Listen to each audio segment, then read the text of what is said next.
Howdy, folks. Today we're looking at Canary #2 from 2023 in Dark Horse Comics. Scott Snyder and Dan Panosian's dark ride through the Old West continues as the investigation into the abandoned mine deepens and secrets which by right ought to have remained buried return to the light. Speaking of buried secrets, Canary is an artifact of another moment in time when Comixology ruled the roost of digital distribution for comic books.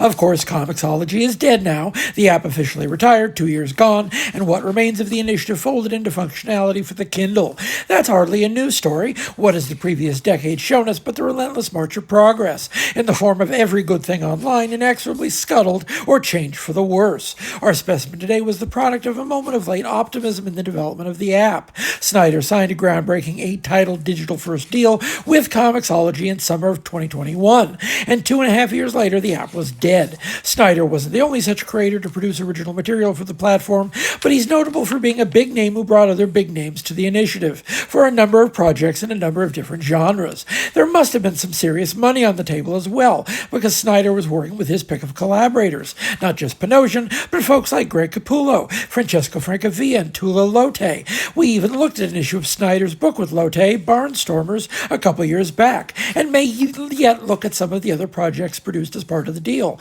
You're not bringing Capullo and Francavilla and Panosian and Lotay to the table to do work in genres outside the industry's bread and butter of superhero adventure material without the resources to back it up, and yet strangely enough that does seem to be what happened here. Someone at Comixology gave Scott Snyder a blank check to work with some of the best comic book artists in the world, and the company promptly disintegrated in the time it took all the books to appear. Now these stories persist in hard copy from Dark Horse.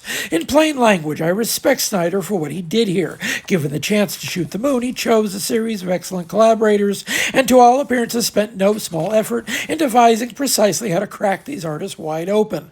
There was no way under heaven or earth that Dan Panosian was going to be getting a nice payday to draw a weird Western horror title without any connection to franchises old or new in the normal course of events. But this book exists and it looks fantastic. Snyder's hit or miss with me. I like the back half of his Batman run with Capullo a lot better than the first half. The weirder his stories get, the better they get. I liked Year Zero, and I loved Commissioner Gordon piloting the Batmech, even if Death of the Family is edgelord trash, and the Court of Owls always seems slightly undercooked.